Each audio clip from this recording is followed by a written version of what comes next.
Well, I started sensing some things in my hotel room. God's dispatching more angels to this local church for the purpose of miracle power.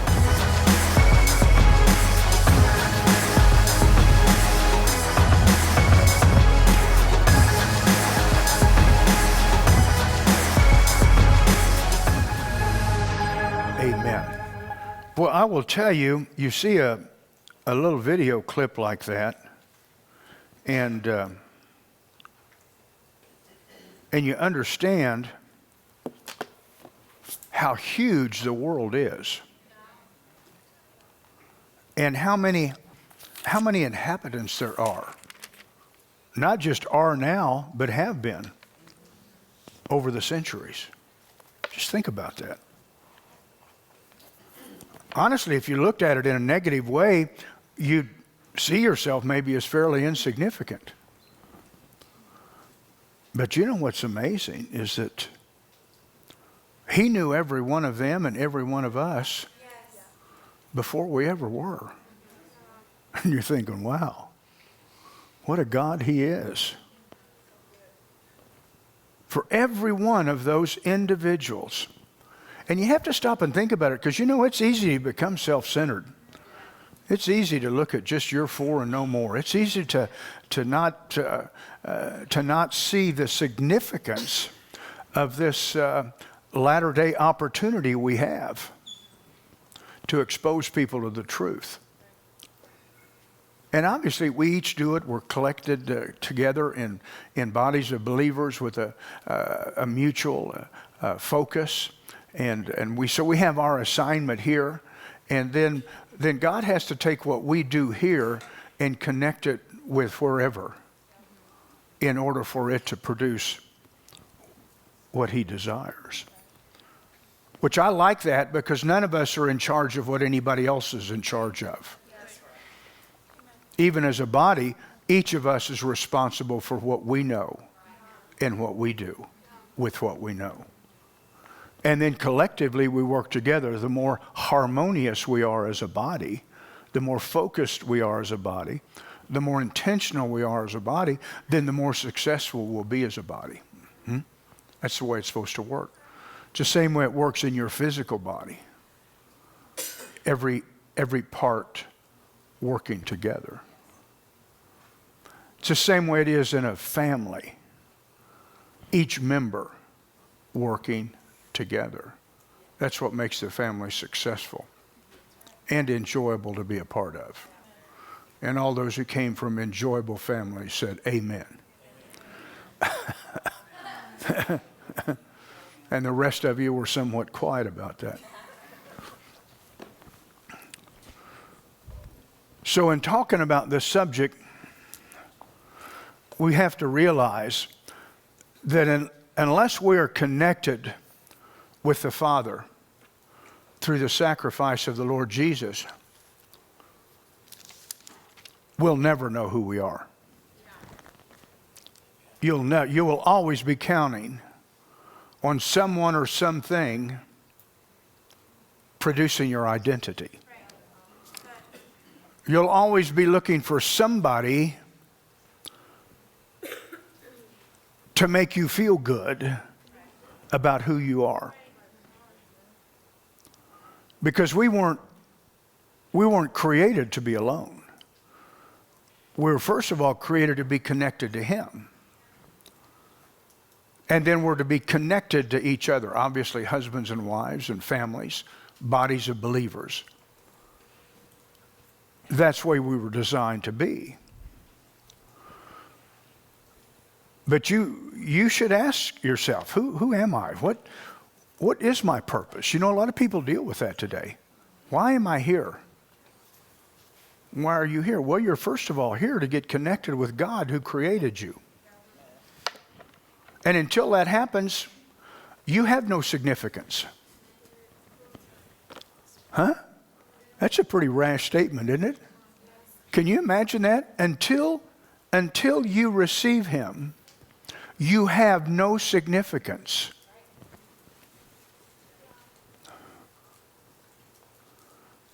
You are a zero. You are worthless to the plan of God. You've already been paid for,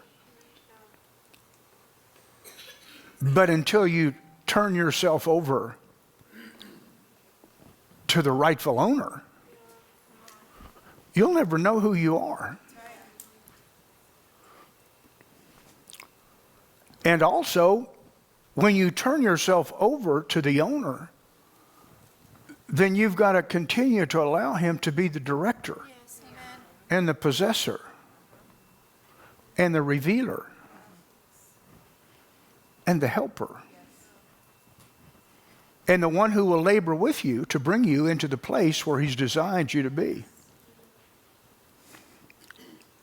This is so stinking simple. So stinking simple. You know, I've been made aware of these things, honestly, as we've begun the simple truth. Just, you know, you can just take a verse and just meditate on the depth of its simplicity. I mean, it's like, what the flip? And the answer to it not transpiring in people's lives and them being able to understand who they are and their significance is they're not understanding that this initial relationship has got to be real. I mean real. And see, and you know, I mean, we can nod our heads, yeah, that's right, Pastor, then. That needs to be real, huh? Okay, well, who do you think's going to make it real for you? Who do you think's going to make it real? How's he going to make it real? How's he going to make it real to you? You're going to have to allow him to become real to you. And, you know, sometimes you just, in order to really know someone or something, you've got to spend time just focusing on that. Now, the thing about a relationship with God, from my perspective, is it gets easier and better and deeper the longer you're involved with him. A relationship with him to make you and I who we are supposed to be becomes easier and easier, because the things that everybody else hangs on to, you are no longer concerned with. It's like he's able to dissipate the distractions.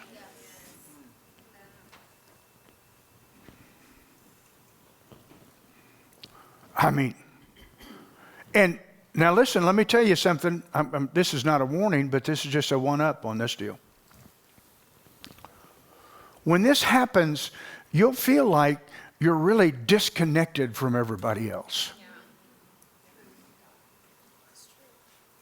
But you won't be.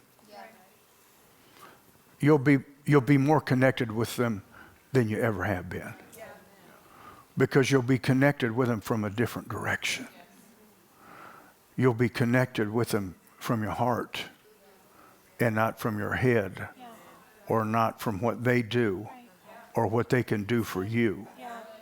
You're connected with your heart. And when you're connected with your heart, you have a genuine love and devotion to them, but you're not going to be moved by them. You're not going to be moved by them.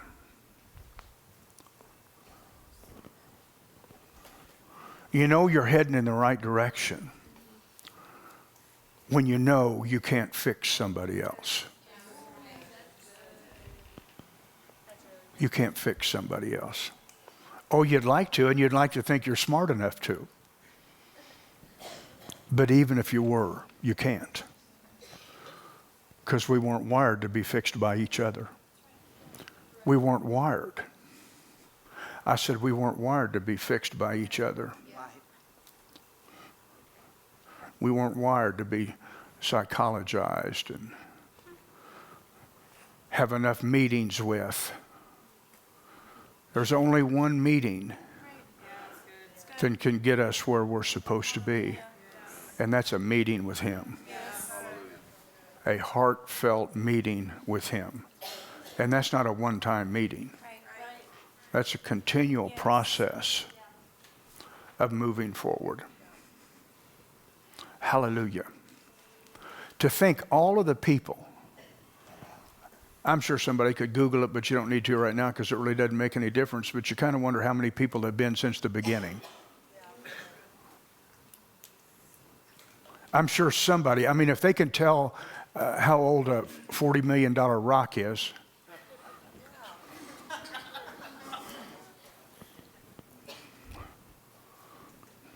then they ought to be able to tell how many people were here. But just to think that every one of those were known by the Creator. Every one. But man in his pride will not realize that there is a God. There is a God who knows all. A God who loved all enough to give His Son so they could come back into His family and be taken care of. Honestly, we don't know exactly how that was going to be. We do know what little bit we know from the book of Genesis, how it was originated, how it was supposed to be. But we have no idea how that's going to look in heaven. No idea whatsoever. But we know it's going to be magnificent. That's probably not a big enough word.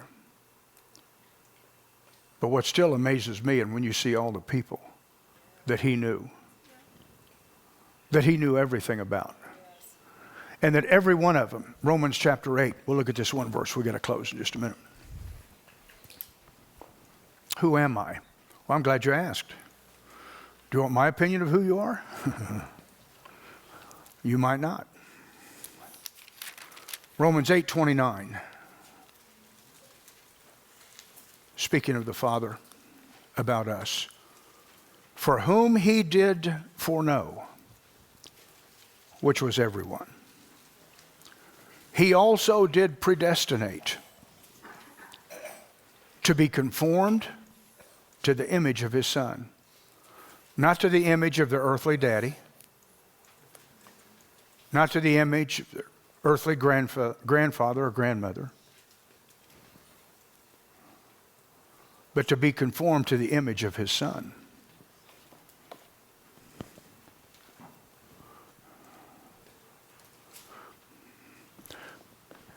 I guess we've let, and this started, thousands of years ago, I guess we let ourselves think, as mankind separated further from a real relationship with God, I guess we were deceived into thinking that we could have a life without Him. When in fact there is no life without Him. There is no life. There's an existence. There's a breathing and a ceasing to breathe, but there's no life. His idea from the beginning was that mankind be conformed to the image of His Son. Which makes it very obvious that the reason why people don't know who they are. Because they've never, many of them, given it any thought whatsoever, let alone a possibility or thinking there was an opportunity. Mankind has never thought enough of himself. He's always underachieved. I mean, some popped out every once in a while and did some seemingly miraculous things. Their devotion to God put them in a position where they were willing to die for Him. So we see sparks of people who were dead serious about that relationship. But probably over the last 3,000 years, that probably hadn't been the case a lot.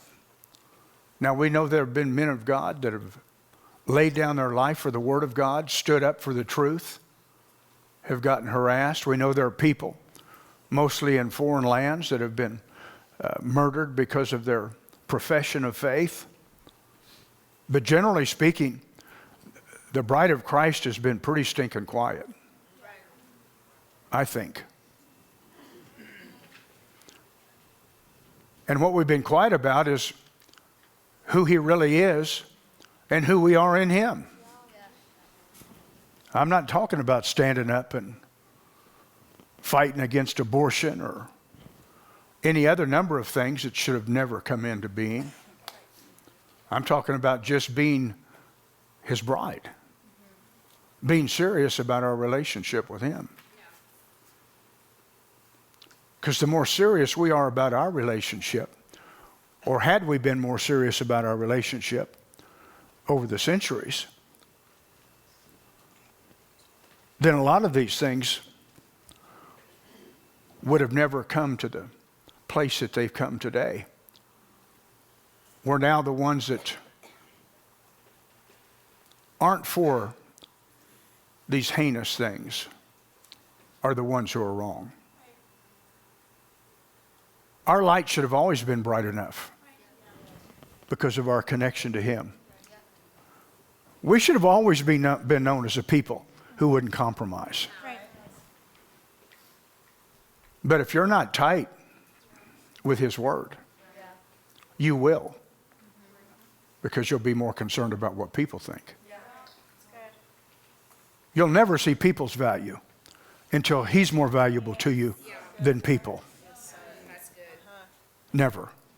Never, ever will you see your value as well as other people's value. Because your value comes from your connection with Him. And then you understand where people fall in. Who am I?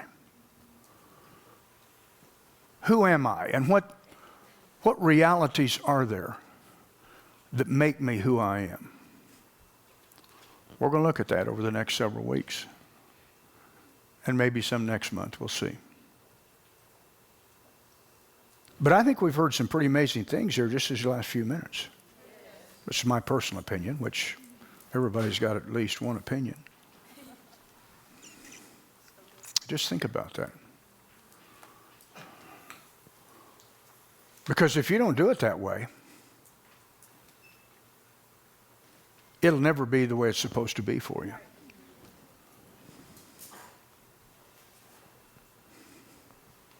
I believe the Word of God is the Word of God. I believe it is. And as I said earlier, even though I may not have yet experienced all of it to its fullness, I believe it's real. I believe it's real. And because I believe it's real, I believe it's more real than what I could fabricate or what I could intelligently embrace. I'm going to go with the Word of God. I'm going to believe that who will make me who I am supposed to be is the Word of God. I'm going to leave who I am up to Him. By staying focused on Him. I'm going to leave what I do up to Him, because He's the one that wants to lead and direct me. And as I continue to do that, my life will not only be better, but my opportunity to be a blessing will be even better. But let's not forget, there's no connection without His connection. And that connection must remain vital. You must continually desire to mature in that relationship. Hallelujah. Now listen, you're not going to become indifferent toward others. But you're going to understand that there's one path for all of us. And that's with our face focused on Him. You can't fix others. You can't fix them. It's very frustrating too. And you know, if you've ever tried to fix anybody, you finally come to your senses and realize how stupid that was. Especially when you were in such a mess yourself. So, my God, why in the world I think I was going to be able to fix them? Look at me. I'm a real piece of work. And that's the way it's supposed to be. We connect with Him. He makes us right. We see others the way they really are, in need of being fixed. And we point them to the only one that can fix them. The one who destined them to be just like His boy. Hallelujah. You got to send him to someone that's got a plan A for him. Huh? Not some threshold where they do better. Not some place, well, at least they're not doing this anymore. Well, they're down to a 6-pack a day now. Well, they only smoke weed a couple of times a week now. No, you want to get them connected seriously, or at least point them to that connection where they'll be conformed to the image of the Lord Jesus. That's who He wants us to be like.